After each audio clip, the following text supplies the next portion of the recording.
देखें, कोई भी शख्स अगर अपना टाइम आपको देता है आपकी खिदमत के लिए तो उसके लिए मुतय्यन रकम लेना जायज़ है। तो अगर कोई ख़तीब कहता है कि मैं 1 घंटा बयान करूँगा और उसके इतने पैसे हैं मेरे, मैं तब आपको टाइम दूँगा, तो शरन ये जायज़ है। ये तालीम ही है एक तरह की। जैसे मदरसों में टीचर पढ़ाते हैं, तनख्वाह लेते हैं, बच्चों को कारी पढ़ाते हैं, तनख्वाह लेते हैं, तो ऐसे ही ख़तीब भी, आजकल मोटिवेशनल स्पीकर्स आप देख लें ना, वो भी तो एक यूँ समझें कि यानी एक टाइप के ख़तीब ही हैं वो भी।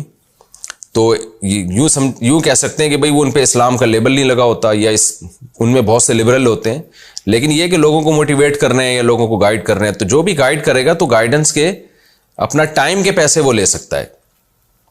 अलबत्ता इसमें जो उलमा हैं, जो ख़तीब लोग हैं, बेहतर यही है कि वो ये काम मुफ्त में करें। मुफ्त में करेंगे तो लोगों पे असर भी ज़्यादा होगा, अपनी भी इस्लाह का उनसर ज़्यादा है। लेकिन बहरहाल शरन एक चीज़ जायज़ है, अगर वो लेते भी हैं तो उसमें कोई गुनाह नहीं है। बाकी ज़ाहिर है हर आदमी का तक़वा, तवक्कुल, उसका मयार दूसरों से अलग होता है। तो हमारे यहाँ अक्सर अल्हम्दुलिल्लाह ख़तीब पैसे नहीं लेते, और अच्छी बात है, होना यही चाहिए कि वो फ्री में ही लोगों को तबलीग करें। पूरे तौर पर तबलीग जब ही मौसर होती है।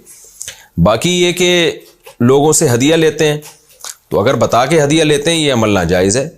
बता के हदिया लेना कि तमाम लोग जो जो पैसे देना चाहें तशरीफ़ ले आएँ, ये उलमा के वक़ार, उनकी इज़्ज़त के बिल्कुल ख़िलाफ़ है। और इसमें बहुत दफ़ा तीबी खातिर दिल की खुशी नहीं होती, अगला दबाव में आके हदिया दे रहा होता है, तो ये तरीका बिल्कुल भी मुनासिब नहीं है। वैसे किसी को कोई भी शख्स हदिया दे दे तो वो तो कोई भी किसी को दे सकता है हदिया। कोई आलिम को भी दिया जा सकता है, अपने माँ बाप को भी दिया जा सकता है, दोस्तों को भी दिया जा सकता है।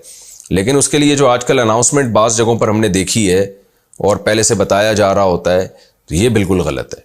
इसी तरह बाज़ दफ़ा कोई ख़तीब हो जिसके दिल में लालच आ जाए कि मैं इस जगह बयान करूँगा, देखना दबा के हदिये मिलेंगे, और लालच आ जाए, तो फिर उस ख़तीब को ख़ुद अपनी इस्लाह के लिए चाहिए कि वो हदिये पर पाबंदी लगा दे। क्योंकि नबी सल्लल्लाहु अलैहि वसल्लम ने ऐसा माल जो लालच के बाद आए ना, उससे मना किया है। माल वो अच्छा होता है जो बग़ैर लालच के आए, इशराफ़ नफ्स के बग़ैर आए, उसमें अल्लाह ताला बरकत रखते हैं।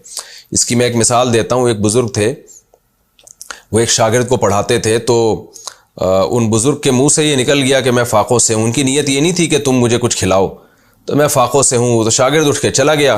तो इन बुज़ुर्ग के दिल में लालच आई कि मैंने इसको कह दिया अब ये जाएगा खाना लेकर आएगा, और दिल में लालच आ गई। तो जब वो खाना लेकर आया ना, तो उन बुज़ुर्ग वाकई अल्लाह वाले थे, उन्होंने कहा बेटा मैं ये खाना नहीं खाऊंगा, मेरे दिल में वैसे ही लालच पैदा हुई है इस चीज़ की, तो मैं नहीं खा सकता।